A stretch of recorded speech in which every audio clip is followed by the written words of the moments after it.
Hey, everybody, I'm Largo. This is The Lair, and welcome to Beasties and Baddies Halloween Edition.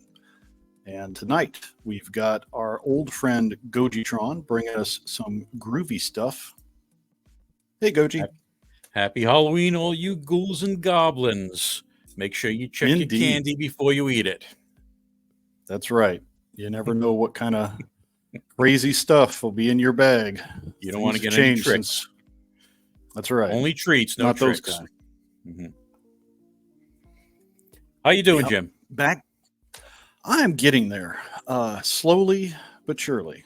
It's been a weird month. October has not been kind, but been looking forward to this. We've been talking about doing this for a little while. Both of us are fans of the season of pumpkin chunkin and ghouls and goblins and whatnot, and our favorite monsters are out there.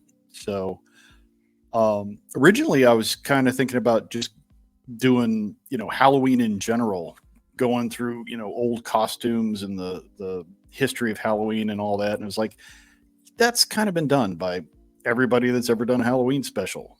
But you had a much better idea, so I tried. we are going to. You're the man. We're going to be cruising through some of my favorite comic books from back in the day, the Marvel Monsters, the horror series. There were several, and they were all cool. So we'll kind of go through the history of that and how that has evolved, and see where it goes. So right off the bat, for anyone unfamiliar with Marvel's flavor of horror, they had their own versions of several of the classic monsters, be it Dracula, Frankenstein. They had a werewolf of their own called Werewolf by Night. There was a zombie comic book. I can't remember the name of the zombie character. Simon Garth. That's right. And all of these had really cool Marvel tragic backstories, like most Marvel heroes do. And were just really well written by a host of different authors from over the years. Some of them were in the old black and white prints, the bigger comic formats they did, and some of them were standard Marvel spotlights or 2-in-1s or what have you. So every flavor of Marvel horror you like, there was a version. And of course, they kind of had their own spin. And these were actually part of the 616, the standard continuity Marvel universe, correct? Right. Yep. Okay. Yeah. Anything they could steal out of the public domain, they did. Like Dracula, Frankenstein, and anything else, they just made their own Marvel, I don't want to say knockoff version, but they put their own spin on it. And yep, everybody was set right within the Marvel universe. So you had all these characters running around with the Avengers and Spider-Man and everybody else, Hulk. Everybody in one big happy universe. And, not to leave out the distinguished competition, DC, but they also did something similar where they would put their own twist on certain monsters. But Marvel, in more cases than not, really did a better job when it came to storytelling. Their version of Dracula was awesome. And I don't know why he never made it into the Marvel Cinematic Universe, because their version of Dracula is kind of a tragic tale. He is a monster, but you kind of feel for him in some cases. And he does get harassed by Marvel heroes and vigilantes here and there. Plus, he's got the cool mustache. For some reason, they decided got to have the stash on Dracula. Their werewolf, say that 5 times fast. Very, very much like with our favorite from Universal, the Talbot version. Their werewolf has kind of a tragic backstory. He's kind of a lonely guy who has to deal with this curse and finds ways of using it to his advantage and of his friends and people he runs into. I'm just rambling. Let's get into the slides because you've covered a lot of this. It's just these are cool, man. I really enjoy this. Absolutely. Good place to start is back in the day with the Comic Code Authority. And Mm-hmm. Yeah, I wanted to start terror. here because a lot of the Marvel horror characters originated in the 1970s, the early 1970s. So I thought we'd go through a little background of why that was, why at that time in the 70s there were so many horror characters popping up. And you have to go back to the 1950s to this. Right.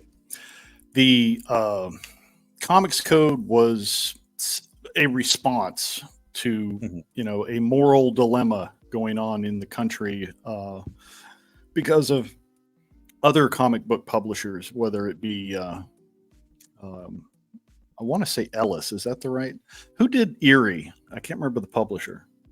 You're thinking about EC Comics? EC Comics. That's what I'm thinking of. Mm-hmm. Yeah. Some of the earlier comics that came out, there was no code. They were kind of self-regulated. Publishers could just kind of put out what they wanted. Right. Some of them got pretty graphic. The gore, the horror, some of the sexual innuendo was deemed to be not savory for our innocent young, as we'll talk about here in this slide. Mm-hmm. So I'll go ahead and get us started with this, and we'll just roll. The Comics Code Authority, CCA, was formed in 1954 by the Comics Magazine Association of America as an alternative to government regulation, which the government was threatening at this time. The CCA enabled comic publishers to self-regulate the content of comic books in the United States. Its code, commonly called the Comics Code, lasted until the early 21st century. The CC formation followed a moral panic centered around a series of Senate hearings and the publication of psychiatrist Frederick Wortham's book, Seduction of the Innocent. Good old Dr. Wortham. Whew, yeah, every generation of parents has their boogeyman that's going to destroy the youth. Rock and roll music, video games, role-playing games, violent movies, so on and so forth. And back then in the 1950s, the main media that children consumed was comic books. So comic books became the boogeyman. Yeah, and this kind doctor really laid it on thick for the Senate. Made it sound like, we were turning our kids into delinquents and commies and what have you. So I think he was the first one to insinuate there was some kind of unsavory relationship going on between Batman and Robin, among other things. The ambiguous duo. Yes. And there's our old buddies EC, Vault of Horror, Tales from the Crypt, all the great stuff. Looking back at it through the lens of history, it seems tame, but in the 1950s, it was shocking. Right. Yeah. And they were the publisher most affected by this, but they were okay. After the Comics Code kicked in, they decided not to publish any more of these horror comics. And the publisher, I believe his name was Martin Gaines, he decided to focus on this little comedy magazine they were publishing called Mad. So they were okay after that. Yep. So here's all the rules that affect what we're talking about. So no comic magazine shall use the words horror or terror in its title. All scenes of horror, excessive bloodshed, gory or gruesome crimes, depravity, lust, sadism, masochism shall not be permitted. Basically, all the good stuff couldn't have. Inclusion of stories dealing with evil shall be used or shall be published only where the intent is to illustrate a moral issue, and in no case shall evil be presented alluringly, nor so as to injure the sensibilities of the reader. Have to protect the children. And then the crime last one, can't pay. That's right. Scenes dealing with or instruments associated with Walking Dead, torture, vampires or vampirism, ghouls, cannibalism, and werewolfism are prohibited. So that was pretty much everything EC was doing. So monsters were right out. Yeah, you almost get the impression that whoever created this really was painting a target on EC Comics. Yes, I think so. There was some shady shenanigans going on in the background. Yeah. And to be fair, EC did publish some really, for the time, really gruesome things. So, I don't know if this whole thing is warranted, but It's like the same thing the movie industry and the music industry went through, where they have to come in and self-regulate to keep government out of it when people get nervous. So that's basically what happened. It did create some peculiar after effects when you look at the cartoons that were created and the comics that came after. One of the reasons we got the watered down version of the Super Friends that we did was because they also, for animation, had a similar code they had to cover to be on children's television, which really made it hard to tell stories because you couldn't have bad guys do anything really dastardly. Right. Nobody could actually punch each other. There was no punching. There was no violence. There had to be some sort of evil scheme that was rectified through, I don't know, teamwork and sharing and happiness, I guess. Right. Moral virtue and good hygiene, something. Yep. But things started to get better in the 70s. In 1971, the Comics Code Authority relaxed some of its long-standing rules regarding horror comics, such as a virtual ban on vampires. It was a literal ban on vampires. They pretty much said you can't have them. Marvel had already tested the waters with a quasi-vampire character, Morbius, the living vampire, often seen in Spidey's comics. But the company was now prepared to launch a regular vampire title as part of its new line of horror books.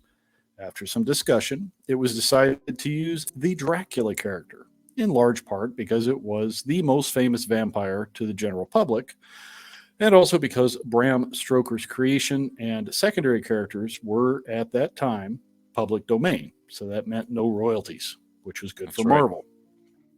Best kind of adaptation Marvel liked. Free ones. Yes, free ones. They definitely put their own spin on the character, as I was, babbling on about before. I love this version of Dracula. It's probably my favorite. Yep, he's a classic Gothic style. He's not quite Lugosi, not quite Christopher Lee. It's the he's got all the same Gothic elements, but in a Marvel mix. Yeah, they definitely borrowed, I think, heavily from the Christopher Lee version. He's got that, the charming good looks. He's an aristocrat. He's stylish, but he is still a monster. Don't get fooled. So absolutely good stuff. So let's talk about some of the vampires that Marvel came up with, their own unique spin on the vampire. Some of the classics here. And man, I wish I had that comic. That is a grail. If I was still collecting comics, that would be definitely one I'd want in my collection. So Tomb of Dracula #1 debuted in April 1972. The series suffered from a lack of direction for its first year. Most significantly, each of the first 3 issues was plotted by a different writer. So they kind of started off a little bit directionless with that. The title gained stability and hit its stride when Marv Wolfman became scripter with the 7th issue. The entire run of Tomb of Dracula was penciled by Gene Colan, with Tom Palmer inking all but 8 issues of the title's 70-issue run. So Gene Colan and Tom Palmer gave it a very distinct style for almost its entire run, which was, it would be unheard of these days. For a creative team today, unless it's a creator-owned comic, but it's something like Marvel or DC, no one does a 70-issue run anymore. So this was sort of unprecedented. It was kind of unusual for Marvel, too, because they were still using the bullpen format where they just, kind of threw all their creatives together and said, you're doing this week, you're doing that. These guys did some beautiful art, and it could stand alone on its own. But when you add somebody like Marv Wolfman, who is a giant in the industry, great writer, good story ideas, some of my favorite characters from both of the big comic houses, Marv Wolfman's been behind them. Right. And funny thing, Marv Wolfman started working in comics before these Comics Code regulations were relaxed, and he got in trouble for his name because they were questioning why he was named Wolfman. You can't have Wolfman in comics. No. His name is Wolfman. So that was pretty funny. Ironic for a guy who was really good at writing horror, but hey, Good stuff. But I really like this series because the depth of writing. They were kind Yes. of meandering in the beginning, but Hmm. they had some really good ideas for secondary characters who Right. some of were developed later, some of them got killed off pretty early, Hmm. but all of it still tied together. And Marv picked up those threads and says, "Yeah, I can work with that." Yep. So, Colin, already one of Marvel's most well established and prominent artists, said he had lobbied for this assignment. Quote, when I heard Marvel was putting out a Dracula book, I confronted Stan Lee about it and asked him to let me do it. He didn't give me too much trouble, but as it turned out, he took that promise away, saying he had promised it to Bill Everett. Well, right then and there, I auditioned for it. Stan didn't know what I was up to, but I spent a day at home and worked up a sample using Jack Palance, interesting, as my inspiration, and sent it to Stan. I got a call that very day. It's yours. Hmm. I And hadn't. yeah, As I Jack say, I Palance would. played Dracula in a television movie, so that's where he got that from. Yeah, that a great source to use because he was a very good character actor and Hmm. could definitely pull off that debonair kind of evil guy. Yep. So And you can see a little bit of Jack Palance in the way that Colin drew Dracula. Definitely. yeah, I love the cover art. All these covers are really fun, Hmm. and it still had that Marvel flavor, just like what they would do with the superhero stuff. You'd have a splash of your hero and the villain of the week and Hmm. something going on, and there'd be a lot of action in the covers Oh in yeah, this era. absolutely. That was an earmark of Marvel back then. There's always action on the covers. That's what sold the books. That's what sold them to me, Absolutely, anyway. yeah, me too. And like we said, these guys are part of the continuity of the 616. So they Hmm. did tangle with our favorite spandex guys. It sure did. The seven, yep. The 70 My issue turn. series. I think Yeah. it's my turn. Oh, you're right. The 70 issue series featured a group of vampire hunters who fought Count Dracula and other supernatural menaces. On rare occasions, Dracula would work with these vampire hunters against the common threat or battle other supernatural threats on his own. But more often than not, he was the antagonist rather than the protagonist. In addition to his supernatural battles in the series, Marvel's Dracula often served as a supervillain to other characters in the Marvel Universe, battling the likes of Blade the Vampire Slayer, Spider Man, the Werewolf, the X Men, Howard the Duck, and the licensed Robert E. Howard character Solomon Kane. Yeah, that's a nice team up. Solomon Kane was another interesting one. Yeah. Yep. And again, Marvel put a great spin on Solomon Kane, Conan, and some of those other Howard type Hmm. characters. Yep. Red So Sonja, Cull. Marvel's pretty much done everything over the course of their history. yeah, their classic, I guess you would call Silver Age stuff. They covered the gambit of different storytelling and Hmm. found ways to take Spidey and some of our other favorites and pit them against some of these baddies. I always loved these kinds of crossovers. For some reason, it was the idea of putting here's our neighborhood Spider-Man used to grabbing a falafel and hanging out in the city, suddenly dealing Hmm. with the baddest vampire of all time. It's like a little out of your Yep. depth, kid, but he figured it out. Yeah. Spider Man in the 70s was great because I read Marvel Team Up all the time. And they made Spider Man into the most versatile character because he teamed up with everybody in the Marvel Universe. He had cosmic adventures, he had adventures with demons, he fought vampires. It was great.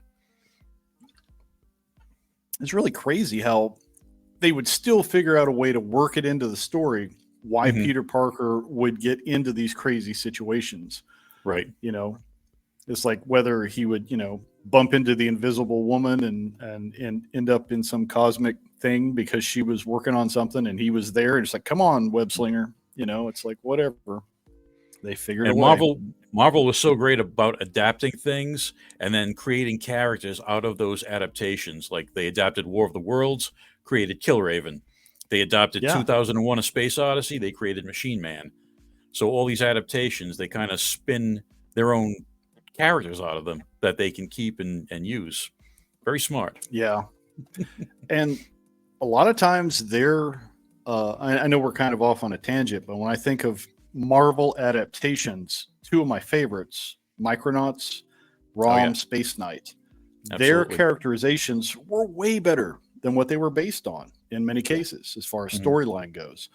Unfortunately, because of rights, some of that's been kind of tied up, but hopefully in the future we'll see more of that kind of stuff come Well, they back. worked that out. So Hasbro and Marvel worked out a deal.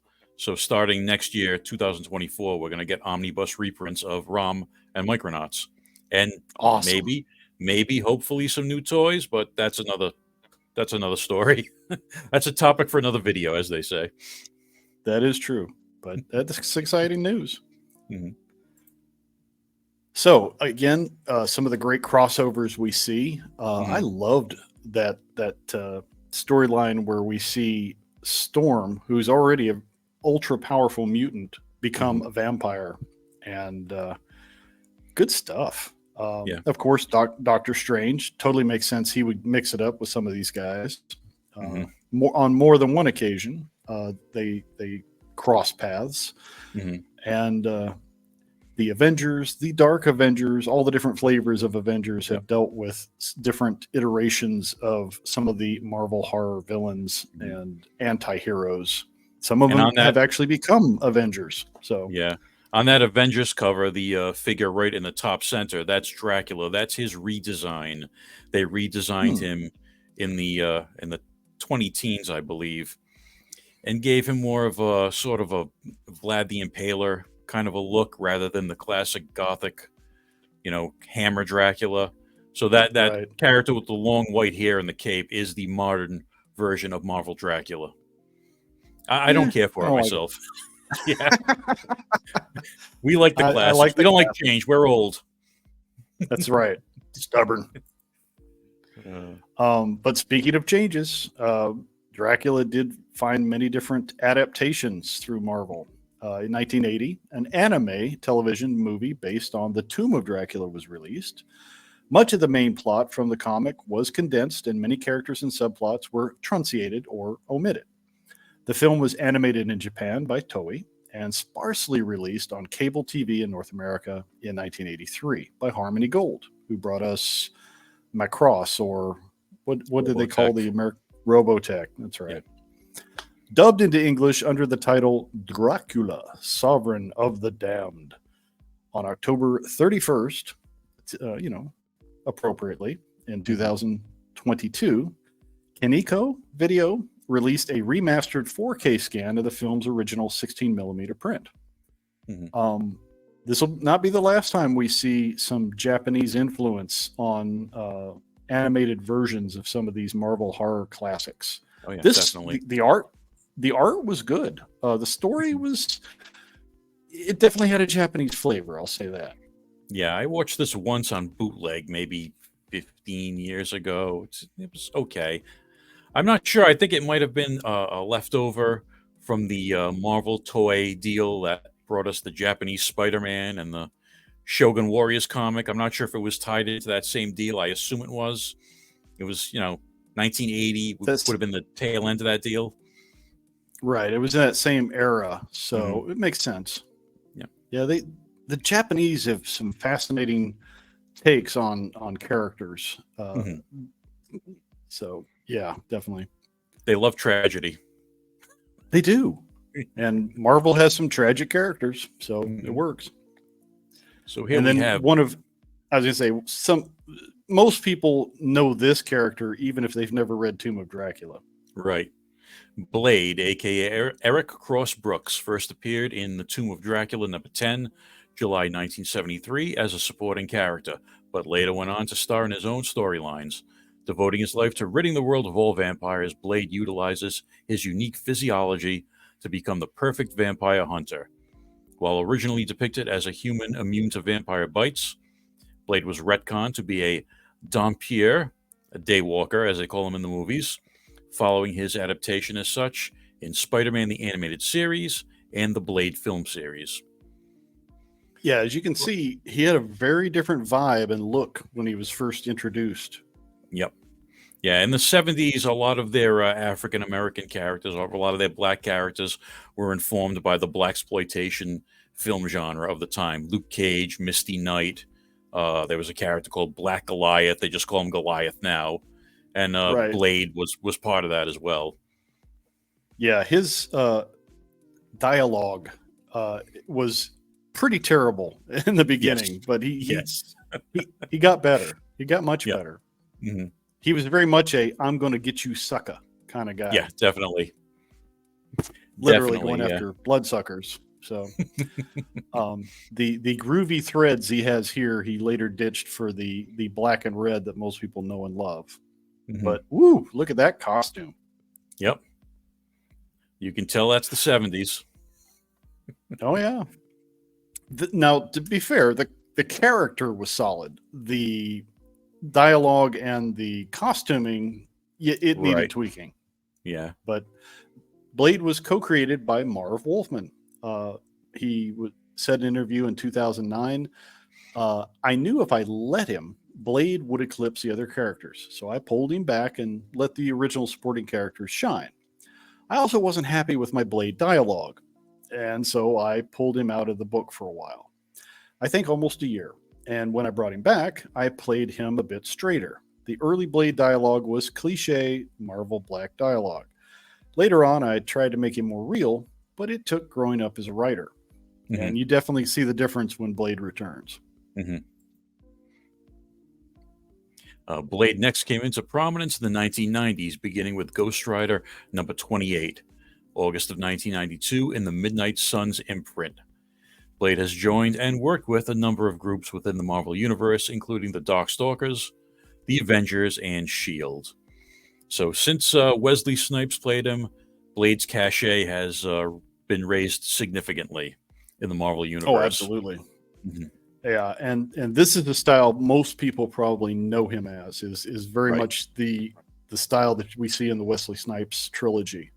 Mm-hmm. He's Lots a of leather. favorite. Mm-hmm. Lots of leather. And very, very, very much into the gadgets. Anything stabby he likes. Mm-hmm. Definitely. Lives up to his name. Oh, yeah. And my favorite of the different groups that he joined was definitely the Midnight Suns. I really hope in further adaptations they do that justice, because it was a great team. Yep. So that version of Morbius was not my favorite, but you see him there prominently on that Blade. That was a miniseries, wasn't it? Or was that not a part of his continuing It saga? might have been a continuing series.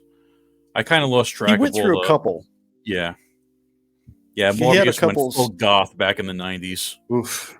Yeah, that was. He looked more like the Crow than his original character in the 90s. Yeah, that's a good point. It just not a good look. I like his original, but we've already established I'm old. But Blade was he saw adaptations. I think this was prior to the Wesley Snipes film. Right. Yep. This was his in first 96. appearance. That's right. So outside of the comics, his first appearance was in 1996 in the second season of the Spider-Man animated series in an episode titled Blade the Vampire Hunter, where he was voiced by J.D. Hall. Blade arrived to hunt down the Spider-Man villain Morbius, which those two have tangled on and off over the years. Oh, yeah. And this was a pretty good adaptation as well. I didn't care for the spiky bits on the leather, but it was Blade. Yep. It was, it was very, very much a very 90s stylized version, but not terrible. Of course, with the violence toned down for Saturday morning. I remember the Punisher in Spider-Man the Animated Series. He had to use a glue gun or something like that to capture bad guys. Yeah. It was goofy, but they had to work within their parameters for good taste. But then we get the Blade that a lot of people are familiar with, even if they're not comic fans. A lot of people don't realize this was a comic-based movie, right? And I love the first one. The second one was interesting. The third one, it wasn't my favorite, but I It was a liked movie. some elements. It was a movie. Yes, I liked some elements of what they were going for, but Yep. it didn't stick the landing. Yeah. But Snipes' performances through all of them, including the martial arts, he did a great job. Yep. And he gave Blade a certain style. Yeah, very stoic but Mhm. sarcastic. Right. He had some unusual one-liners, right? Indeed, and they Some mother F definitely is always trying to ice skate uphill. I don't know what that means, but it just sounds cool. it sounds cool when he says it. Don't know what it means. So, yes, beginning in 1998, Blade was featured in a trilogy of films starring Wesley Snipes. Blade is credited with kickstarting a string of successful Marvel films that eventually led to the MCU. Mhm. And yeah, this was when Marvel was really struggling to get Right. into the, they had a couple of movies that just didn't go anywhere. They had a Captain America that was not great. Mhm. They had dallied with putting Spidey out there in live action, and mostly that was repurposed footage from the television show for some of those. Yep. But Blade, they did it right. I don't know what it was about the character, but for some reason, they got a good director. The art style, everything worked, at least on the first film. This was the first you know. Marvel character to be shown on the big screen since Howard the Duck. Yeah. All those other films you mentioned kind of went direct to video, like the Dolph Lundgren Punisher and stuff like that. But Blade was really the breakout character for Marvel. Absolutely. And ironically, he hasn't really been featured in the current MCU yet. But he did have a TV show there for a minute. I think we'll talk about that here in a few slides. Yep. There we go. Oh, yeah. Yep. A live-action Blade series ran for 13 episodes on Spike TV in 2006 with rapper-actor Kirk Jones, a.k.a. Sticky Fingers, starring as Blade. A 12-episode Blade anime series aired on G4 in 2011. So I watched the entire Spike TV series. It was okay, typical early 2000s. I don't think Sticky Fingers had quite the style that Snipes did. He played the character really, really straight without the one-liners. It was fine, but it just didn't hit like the movies did. Yeah, he wasn't as endearing, but he did an okay job, and he had the moves. Of the two, I preferred the anime. It was really well done. Great art style, and the storyline was really cool because Blade was going after other kinds of vampires, not just our traditional gothic type, but some of the ones from other folklores would show up, which was really a neat idea. Yeah, we were talking about anime being tragic before. They did 4 anime at that time. They did Blade, Iron Man, X-Men, and Wolverine, and they all had tragic stories. You could tell they were all anime. No happy endings.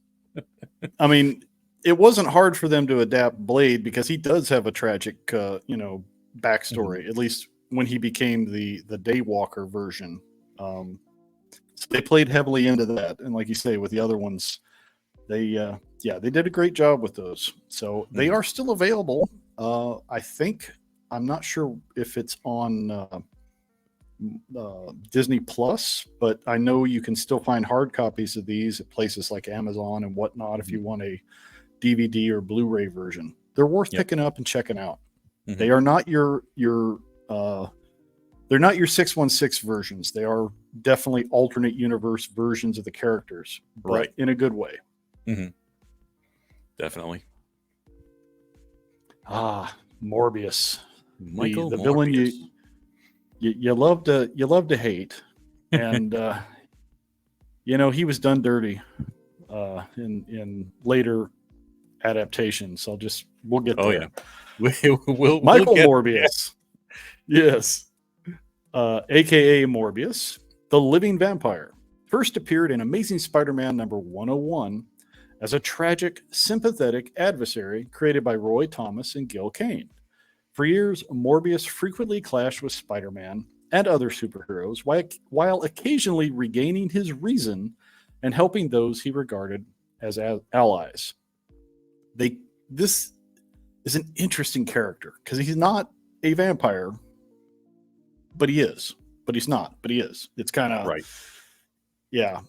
For those of you who skipped the current film, and I don't blame you for that, the backstory, most of it they got right. I mean, he was a scientist, brilliant man who had a terminal illness. In trying to treat himself, he ended up becoming a living vampire, and his bloodlust would take over his intellect. Same type of story we've seen over and over again. Man-Bat, the Lizard, Yep, Swamp Thing, Man-Thing. They all have this same type of origin. Scientist trying to make some funky cure for something, experiments on himself, and it all goes wrong. Absolutely. But he had, and of course, that all dates back to like characters like Dr. Jekyll and the Invisible Man. Yeah. It's a standard sort of origin archetype.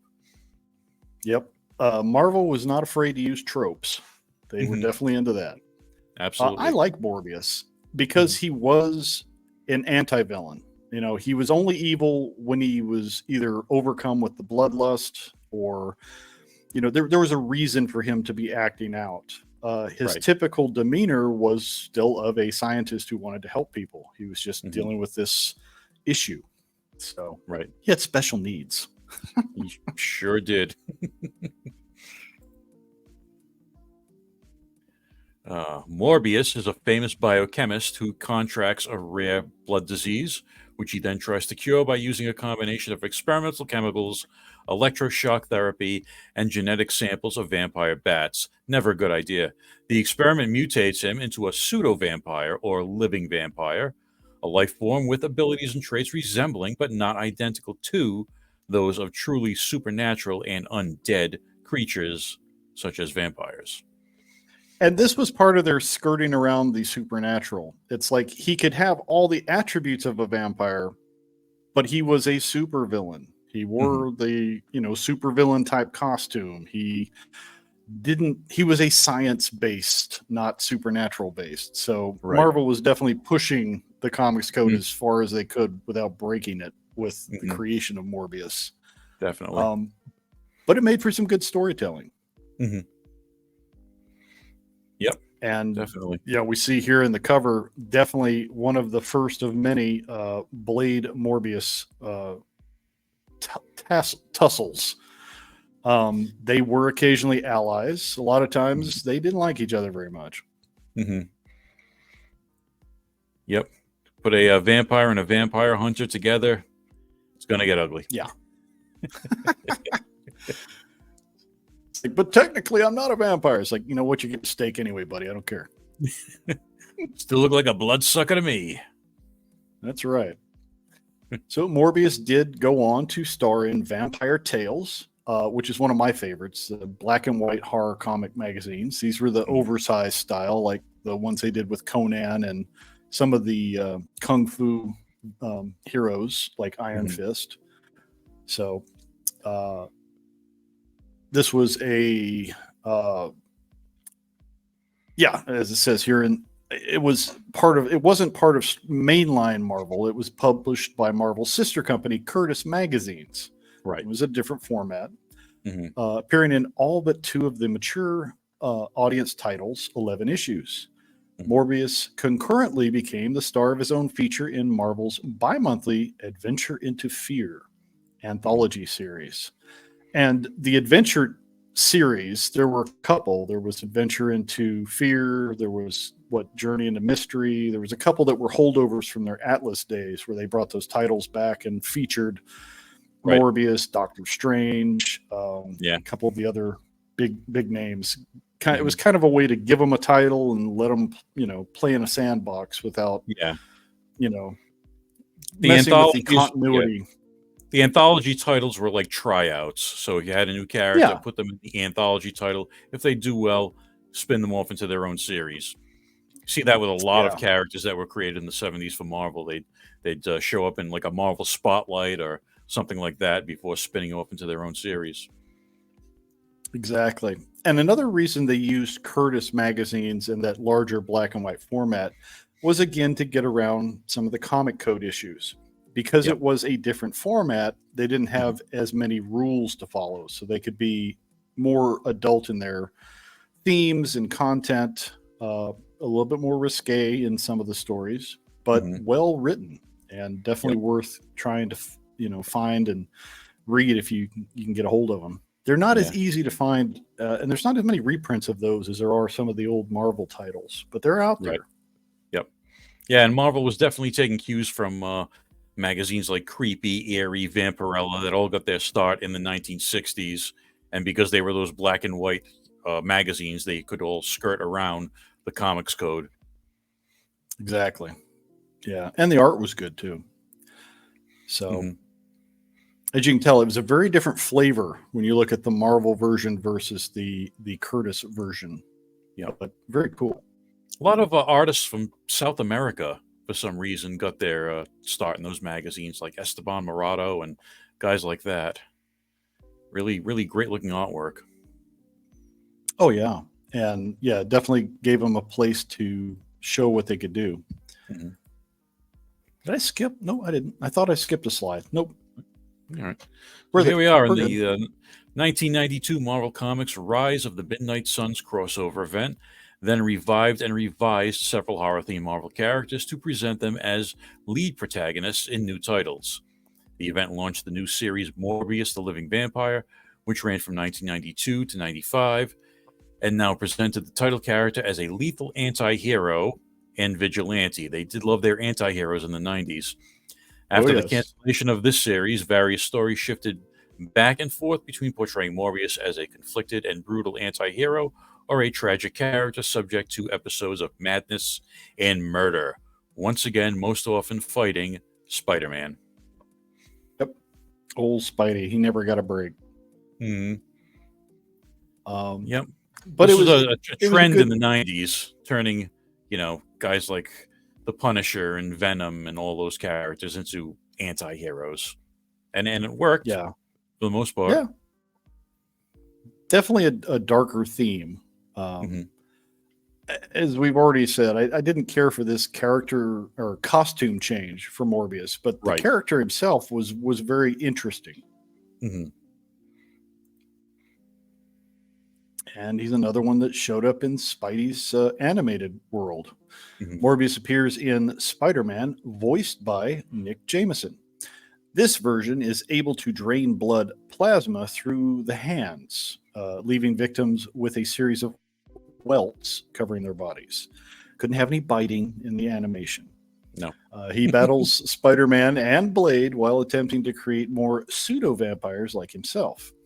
Morbius becomes a hero after joining forces with Spider Man, Blade, and the Black Cat to defeat the Vampire Queen, and leaves with Blade and the Black Cat to destroy other vampires around the world. So, kind of a foreshadowing of Midnight Suns in the animation. Right. Yep. But Yeah, I don't remember animated this version was series pretty too cool. much. I don't Yeah, remember the series too much. I don't think I watched it all that much. Just episodes it here and was. there. Yeah, it was good for what it was, but they didn't follow the comic continuity perfectly. They had some Right. oddball stuff, like how they introduced Hobgoblin before the Green Goblin. It's like, Hmm. why? Things like that. But Yeah. overall, it was a good series, Hmm. and you definitely saw some neat cameos like Morbius, Hmm. the Punisher, and Blade. Speaking of Morbius in not his finest hour, Oh boy.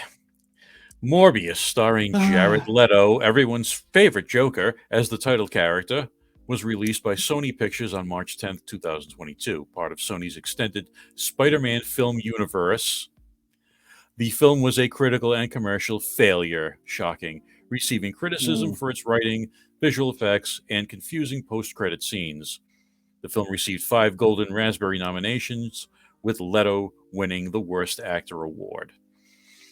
So now here we ah, see Sony trying to repeat what they did with Venom and failing.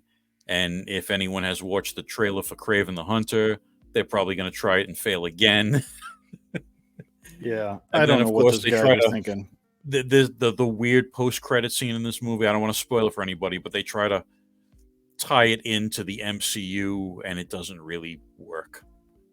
No, not at all. It fell flat, which Mhm. is a disappointment. I was looking forward to this film when I heard about it because I like the character, and I thought that would be I thought it would be like, lightning in a bottle. If with what they did with Blade back in the day, if they could do something similar with Morbius, it would be awesome. They didn't Mhm. at all. No. And they fell But into that trap of the villain being a dark mirror image of the hero, which has become yeah, a superhero movie trope by now. So yeah, and not a good didn't one. like the story. Did not like the story. I tried. I wanted to like it. I just couldn't. But hopefully he'll get a redemption arc somewhere in the future. But whew, what a stinker. That was so bad. I can't even think of anything redeeming to say about it. I didn't like the design of Morbius in his pseudo vampire form. I liked the casting as far as one of my favorite Doctor Who versions was in the film. Right. I didn't like the character he portrayed, but I like the actor. Mm-hmm. About the best thing I can say. Fortunately, there are plenty of Swing other and a miss. Marvels. Yeah, plenty of other Marvel monsters in the stable.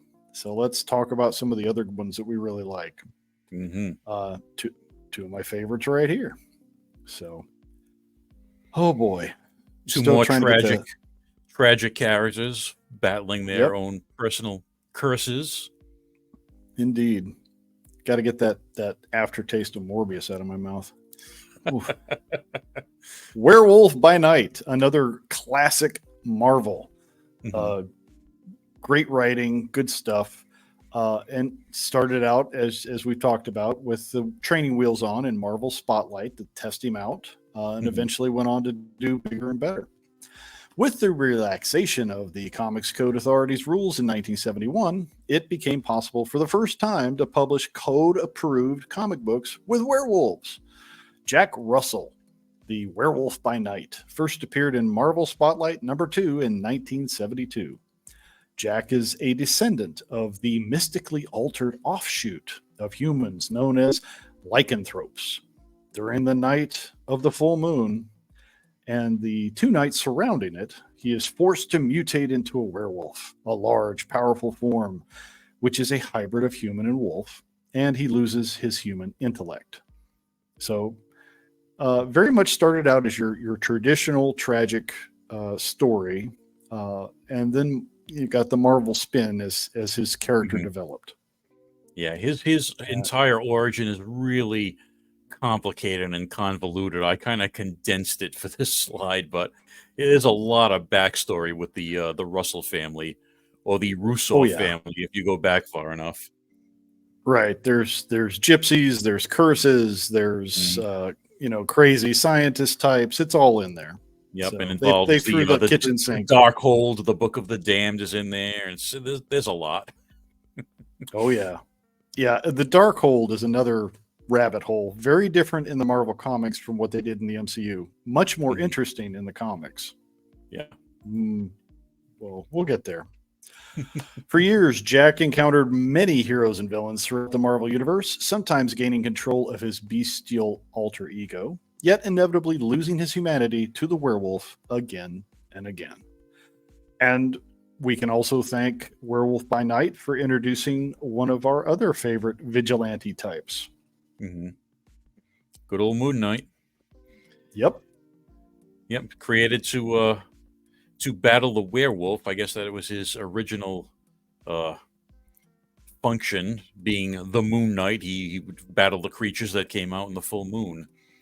And then, of course, other creators took him and, same thing they did with Wolverine and other characters. They took him and reinvented him to what we know now. Yep. And as you can see from some of these great covers here, he has teamed up and fought against many of the standard heroes, as well as some of the other Marvel horror monsters. And as we mentioned, Moon Knight's origin is directly tied to the Werewolf by Night. Oh boy. Yes, sir. And now this was really good. Did I skip? Nope. You can go. Nope. Sorry, I've got a little bit of a delay on my slides. There we go. There we go. All right. On October 27th, 2022, Werewolf by Night entered the MCU in a Disney Plus television special directed by Michael Giacchino, who was a really great film composer. I think this may have been one of his first, if not the first, directing jobs that he did. It starred Mexican actor Gael Garcia Bernal as Jack Russell. The special received positive reviews from critics, with praise for its use of practical effects, its cinematography, and performances. This was a really nice surprise because anyone that's a fan of the MCU knows that lately they've been delivering some not very well received films, certainly not as well received as the Infinity Saga. But this was a bright spot, and this was the use of practical effects, the appearance of the werewolf and the supporting characters, and one we'll see later on. It was all just really great, and especially they filmed it in black and white to give it that old Universal horror feel. Just very stylish, really well done. Agreed. I am not a fan of the Disney Plus stuff. I would say most of the MCU post Endgame, with the exception of Spidey, has been subpar. Mm-hmm. This was so good. So good. I wish we had more like this. Mm-hmm. It hit on all the classic tropes that we enjoy. This, as you say, the cinematography was wonderful. The acting was superb. We got some cool cameos that we didn't expect. Best stuff they've ever done. Mm-hmm. Yeah, it's really good. And in about a week or so, I think, they are re-releasing this in a colorized version on Disney Plus. I don't know if that will improve it. I kind of prefer the black and white, but it's something to check out. Yeah, it'll be interesting. The black and white really kind of lends itself to that classic flavor, but different strokes, different folks. Mm-hmm. Speaking of great cameos, this guy, man, he has popped up all over the Marvel universe and has just been an interesting critter. Mm-hmm. Dr. Theodore Ted Sallis, a.k.a. the Man-Thing, not to be confused with DC Swamp Thing, very different characters. First appeared in Savage Tales #1 in 1971. Sallis, a biochemist, was working with a group of scientists in the Everglades who were attempting to recreate the super soldier serum that created Captain America. Sallis is ambushed by the technological terrorist group AIM, who want the formula. In an attempt to save himself, Sallis injects himself with the only sample of the formula. Which, of course, none of this sounds anything like the Swamp Thing origin at all. No. Not at all. No. Totally different character. Completely different. There's a website called Comic Book Resources. I don't know if you've ever been there. They do this series called something like Comic Book Legends or Rumors or something. And they looked into the creation of Swamp Thing and Man-Thing, and they couldn't find any direct connection between them to say that one was ripped off from the other, because they appeared in the same year, like 5 months apart or something like that. But there was no evidence to suggest that one was a copy of the other. They just declared it a happy coincidence. It's too bizarre. I mean, they're so similar in their look, in their origin, in everything. For there not to be some kind of, I don't know if maybe these guys had a particular watering hole in New York they used to go to after hours and just kind of talk stories and shop. Could be. There has to be some connection. Mm-hmm. So, but Man-Thing does have a different power set. Right. So, however, he crashes his car into the swamp where scientific and magical forces combine to instantly transform him into a slow-moving plant matter creature dubbed the Man-Thing. With no memories or the ability to communicate, the empathic creature has the power to burn with an acid that he now secretes in the presence of negative emotions, which creates the tagline, "Whatever knows fear burns at the touch of the Man-Thing." Yeah, and that was definitely the main difference between the two similar swamp critters. Man-Thing was in some ways much more terrifying because he was silent, and just Mhm. his touch would decimate somebody. And who wouldn't be scared when this thing's facing you down out of the swamp? Yep. And he's got a much more inhuman appearance than Swamp Thing. He basically has no face. It's just those two giant red eyes, those Yeah, unblinking red eyes staring at you as he's coming at you. Who wouldn't be afraid? yeah. And in my opinion, it kind of seemed like Marvel didn't know what to do with him for a while. He kind of bounced around the Marvel universe. Hmm. He had his own comic briefly, Yep. and then he would disappear for a while. Then he would pop up in some strange places. Yeah. Um, He was a perennial guest star. He would always pop up yeah, where you would least expect it. And he's one of those yeah, characters where you'd had to figure out how to write him in conjunction with another character because he didn't speak, he didn't have any human emotions. So I don't know if he was a I don't know if that makes him a fun or a difficult character to write. I would guess difficult, but of Hmm. course, like pretty much everybody in the Marvel universe, you either teamed up or you fought the Thing, or you teamed Hmm. up or you fought Spider-Man, because Right. those two guys, they were between Marvel 2 and 1 and what was Spidey's Marvel team up. team up, Marvel team up, right? Hmm. They were with everybody. So Yep. here we see a classic Thing and Man-Thing team up. Hmm. Seems like a good tie-in. So the Man-Thing's swamp contains a mystical portal called the Nexus of All Realities. He became the guardian of the Nexus and found himself facing demons, ghosts, and time traveling warriors, while continuing to encounter such non supernatural antagonists as ra- ra- rapacious. Word just went right out of my head. I'm having a senior moment.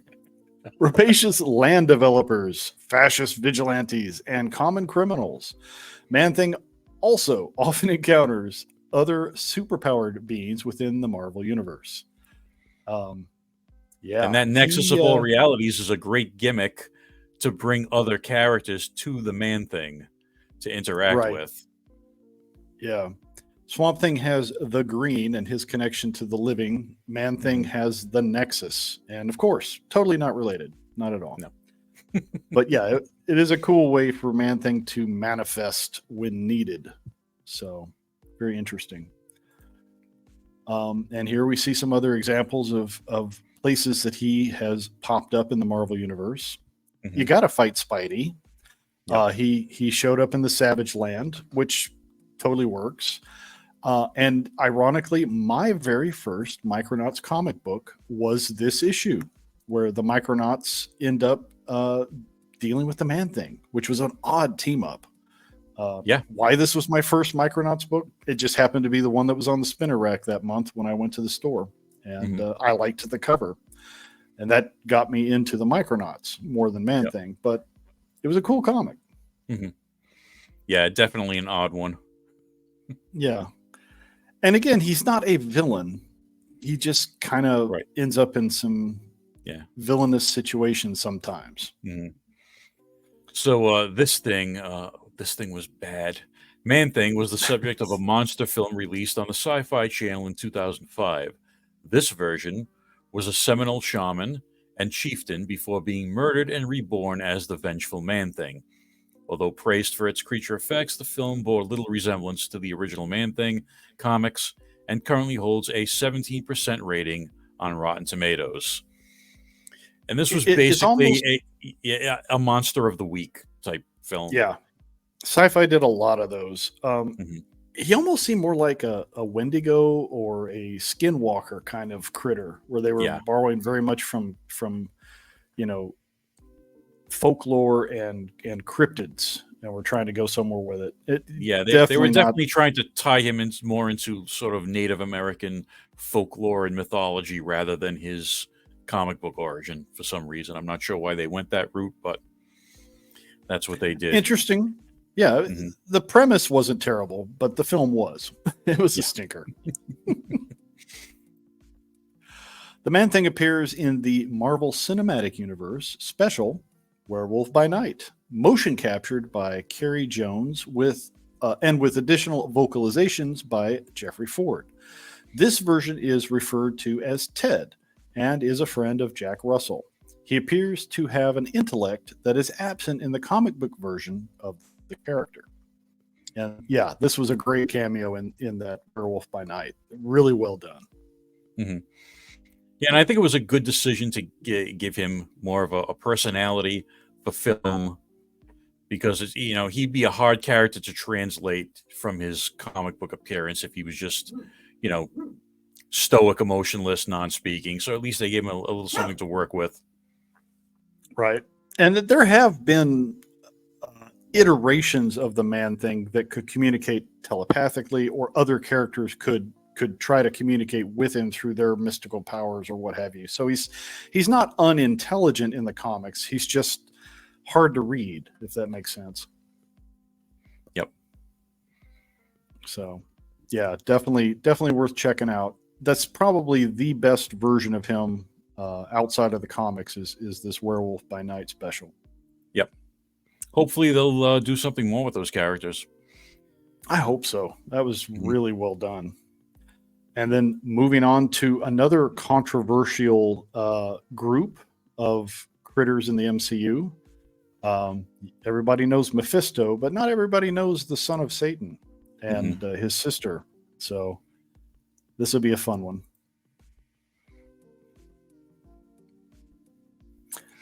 Damien Hellstrom first appeared in Ghost Rider #1 in 1973, and his sister Satana first appeared in Vampire Tales #2 in 1973. They are the half-human children of Satan, later retconned to a demon called Marduk. Interesting characters. Again, this was the 70s. This was a time when they were kind of experimenting with bending things outside of the code. Did not help with the forthcoming satanic panic that parents got pulled into. But these were mainline Marvel characters. They appeared next to the Avengers, Doctor Strange. They were all over the Marvel 616. Yep. And yeah, I think they kind of tied in with what was going on with films at the time. There were a lot of satanic possession films coming out, like The Exorcist and things like that. So, Marvel likes to piggyback on trends. So there you go. Oh yeah, and you could definitely just a dash of Hammer horror thrown in there too. So, born in the fictional town. Oh, I'm sorry. Go ahead, girl. Okay. Born in the fictional town of Greentown, Mass., Damon and Satana were groomed by their father to serve evil. Damon rejected these teachings, while Satana embraced them, which brought the siblings into conflict. And what a great character design. He was just, very dynamic, very much, how do you explain this guy? He had more of the look of some of the cosmic heroes like Adam Warlock, but at the same time, his branding was very much, I know who my daddy is. It's all over definitely. My branding, even the pitchfork. I don't know how he kept his hair like that. A lot of mousse and hairspray, I guess, to make those little devil horns on the top of his head, but good Indeed. For him. Yep. He was born with those lucky cowlicks, I guess. But it works for him. And of course, like we were saying, he definitely shows up with a lot of the traditional heroes. So got to have him with the Thing. And he did serve a stint in the lesser known group, the Defenders, which was one of my favorites. The classic Defenders were Hulk, Doctor Strange, Silver Surfer, and Submariner. That was the core group, and then they kind of expanded beyond there. basically anybody who Doctor Strange could use for his battles, he would kind of, I want to say, he didn't really recruit them. He kind of compelled them to join the Defenders as Yeah, needed, they all which kind of is interesting. fell into it somehow. Yeah, There was really no organization with the Defenders. They just kind of came and went. pretty much. So you ended up with some of the leftover and oddball characters that didn't really fit the other big teams like the Right. Avengers. Although there were some former Avenger members in the Defenders. Like you said, it was kind of loosey goosey. But Yeah. Moon Knight was a Defender for a minute. Mhm. Son of Satan, as Yep. you can see there in Daredevil, Hulk, Power Man, Iron Fist. All those guys kind of came and went as needed. Mhm. It was a fun book. They experimented with a lot of different storylines, and Yep. Son of Satan was prominent in there. Mhm. So, as we've said, Damien fought evil alongside the superheroes of the Marvel Universe. He was a long-standing member of the Defenders and also assisted the Avengers on occasion. Damien married Patsy Walker, aka Hellcat, and another And, classic Defender. Mhm. Not exactly a match made in heaven. Probably made in the other No, place. Yeah, and there was she this was an big interesting. storyline. There was this big Oh storyline yeah, in the Defenders where they actually fought Satan. And of course, in literally. the Marvel Yeah, universe, all the different variations of the devil are different characters. So Mephisto, Satan, Beelzebub, they're all different characters, different aspects of the same sort of devil, right. which was So interesting. it was a fun way to uh, for the writers to play around with different ideas, and yeah, it was fun. Mhm. Although Satana sometimes fought on the side of good, she always reverted back to her evil ways.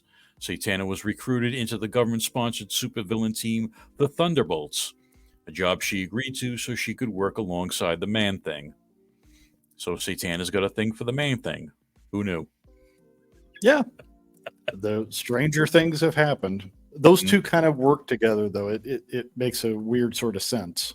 But And this modern version of the Thunderbolts was led by Luke Cage, and Man-Thing mhm. was on that team, and somehow they were able to use his connection to the Nexus as a transport, as like a teleporter, which was an interesting way of kind of using Man-Thing's powers. Yeah, that was a interesting reinvention of the Thunderbolts. I mean, the Mhm. original version was under Citizen V, who later became known as a former villain. I won't spoil it if you haven't read it. All of them were former villains. They and as the team was reconstituted as a government agency, um, it gained this newer eclectic style, and yeah, they went on some weird stuff. Mhm. So definitely fun, worth a Mhm. read. Yep. A lot of modern Marvel is not really to my liking, but this was an interesting storyline. I'll say that. Mhm. This is something interesting. Hellstrom, one of the last products from Marvel Television, premiered on Hulu in October of 2020. The 10-episode series focused on siblings Damien and Anna Hellstrom, the children of a serial killer who fought supernatural threats. The series bore little resemblance to the comic book characters and was released with virtually no branding that connected it to Marvel. The series had a 20, was that 21 or 27? Either way, it was 27. low.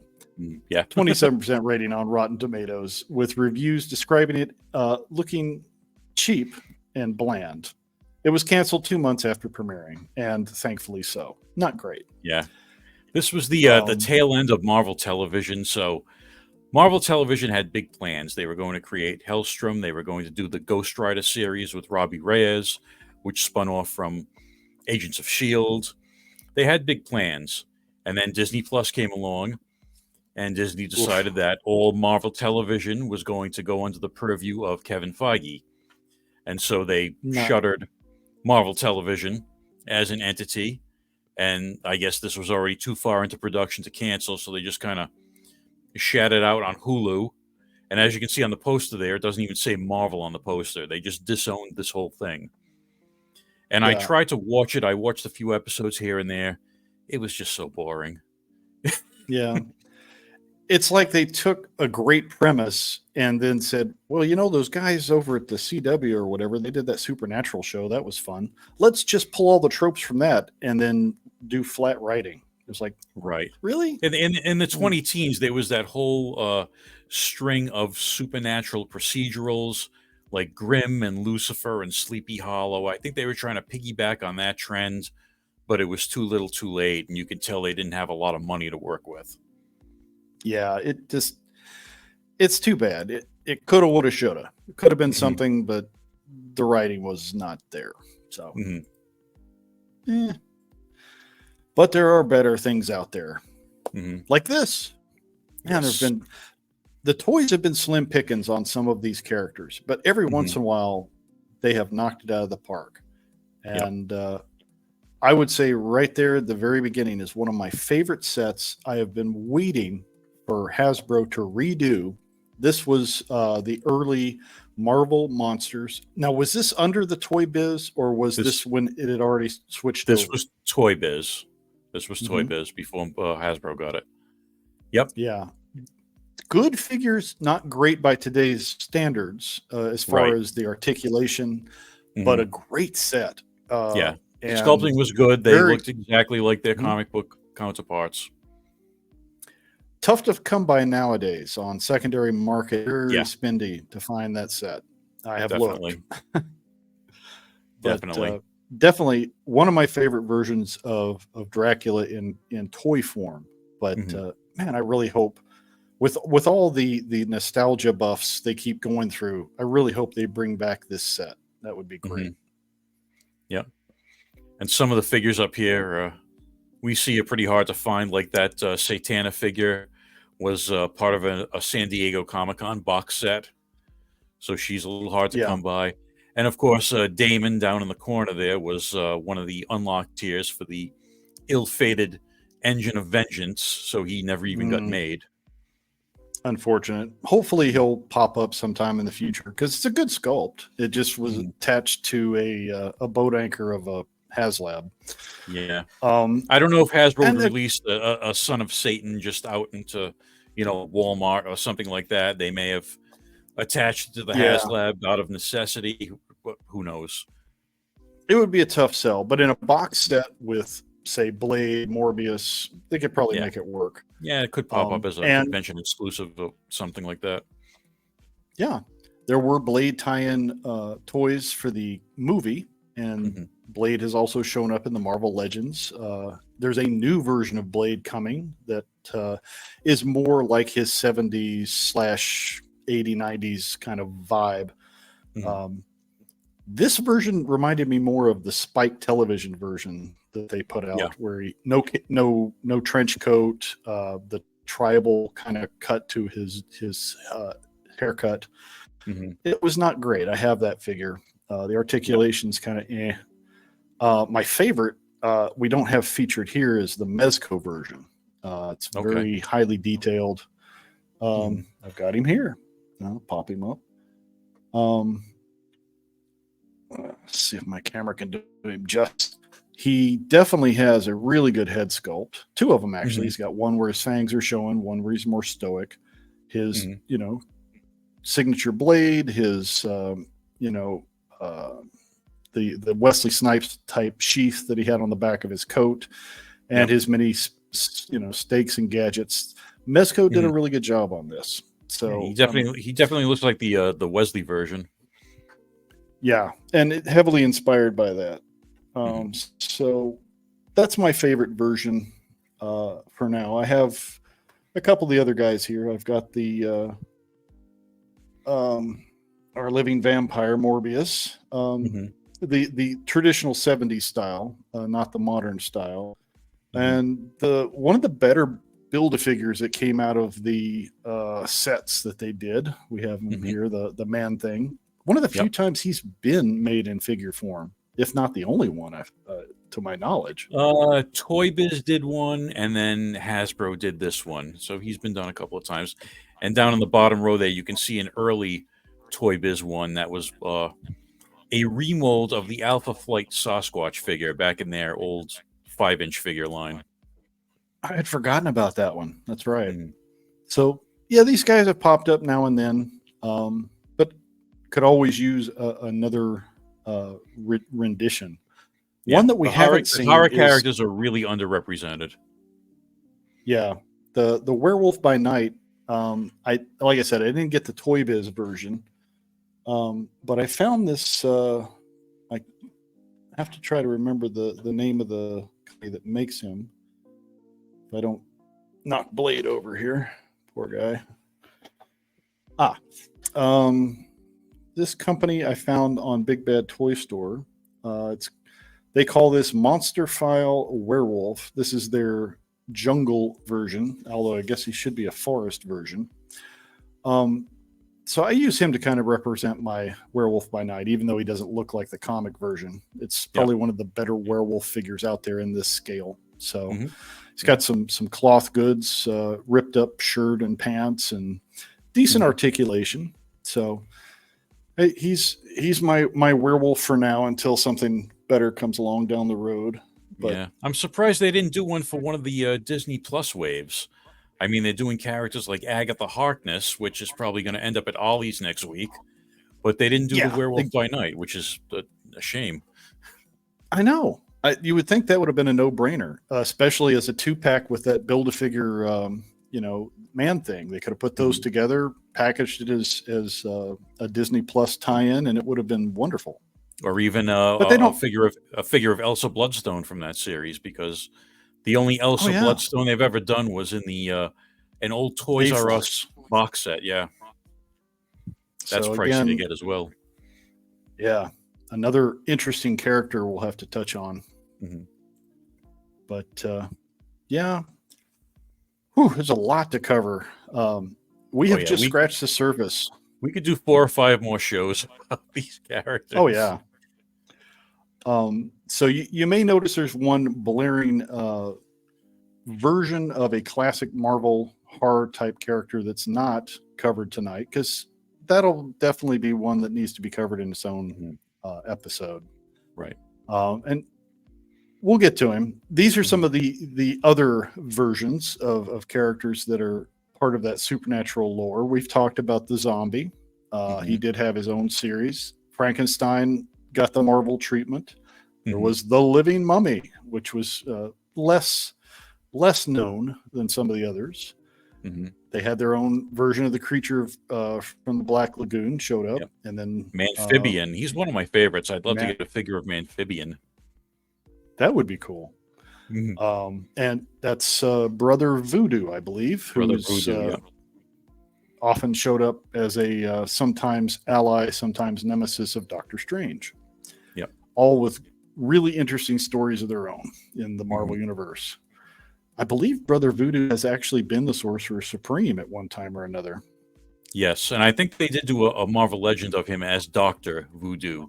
They changed his name when he became Sorcerer Supreme. Right. So, yeah, there's a lot to delve into here. Some fun stuff. But so the one I was referring to, of course. My original intent was to include Ghost Rider in this, but the more I looked at it, the more I knew I couldn't do Ghost Rider in 2 or 3 slides. With 4 different major comic book iterations, all the minor iterations, the film and television appearances, all the toys. Ghost Rider would have to be his own show, definitely. So sometime in the future. I agree. We'll definitely do a Ghost Rider special, because there's so much to these characters, plural, because there's more than one. The premise is really interesting, obviously, going back to the Wild West days, and then into the I don't know if he's even the most current iteration. The Robbie Reyes is probably the one that a lot of younger people know. For us, it was Johnny Blaze, and Danny Ketch, of course, took over after Johnny. So there's some great ones there. We'll definitely have to touch on that in another show. Yep. And then, of course, there have been the team ups. We've mentioned Midnight Suns, one of my favorites. One that a lot of people may not know about, you've mentioned here, the Legion of Monsters, which was a very 70s style team up. Yep. Fun book.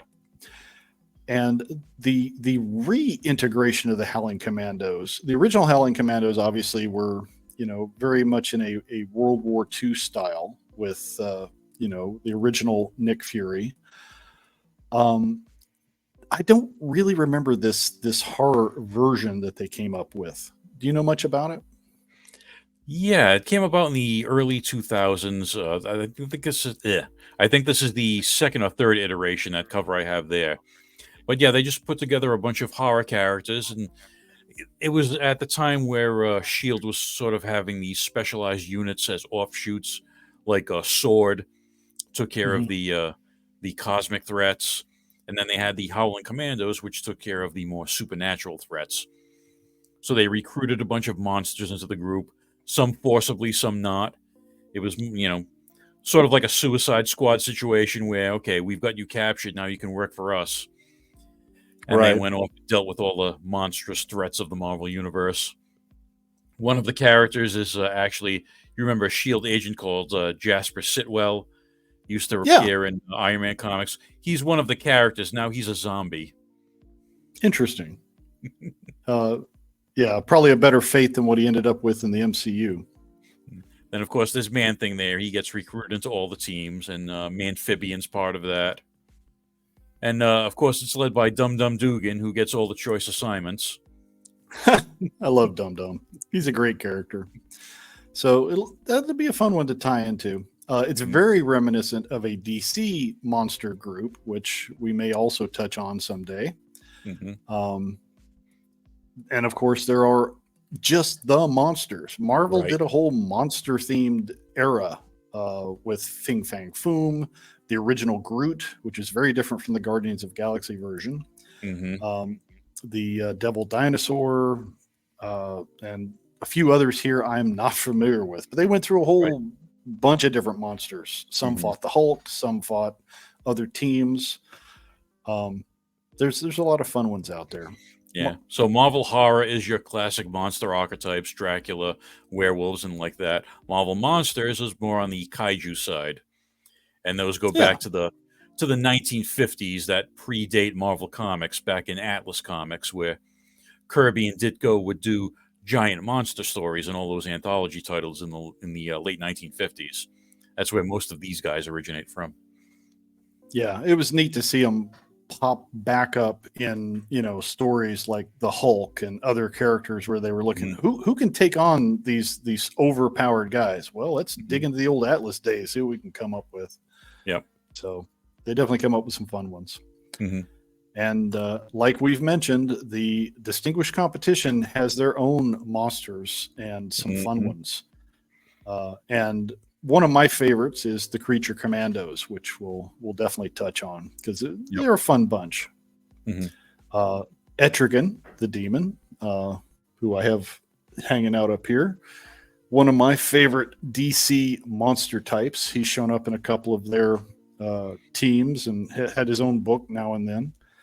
This is probably one of the more classic versions they did in figure form. So yeah, we'll definitely have to do a DC flavored monster show at some point because I like them. I like them all. They're all great. Lot to work with. Yeah. So this has definitely been fun. But you know what we think? What do you guys think? What would you like to see next? Do you want to see some more Marvel monsters and other types of characters that we didn't go into depth? Do you want us to cover some of the DC monsters, or is there something else out there that you think would pique our interest? Let us know in the comments. We're up for anything. Indeed. We've definitely covered quite a few different things on these Beasties and Baddies specials we do. I love hanging with Goji because he's got, the same kind of taste in monsters and critters and things that go bump in the night. So we have fun doing these kind of things. And Halloween special was just, it had to happen. It was just a no-brainer. So thanks for putting all the effort into putting together the slideshow and the research. Oh, yeah. It was this a pleasure. was fun. Yeah. Good stuff. So, yeah. Things here at the lair have been, what's a nice way to put it? Challenging of late to get things put together. So I sincerely appreciate the effort you put into making this happen. So, yeah, absolutely. This was great. Anything to help get the train back on the tracks. Man, I really appreciate it.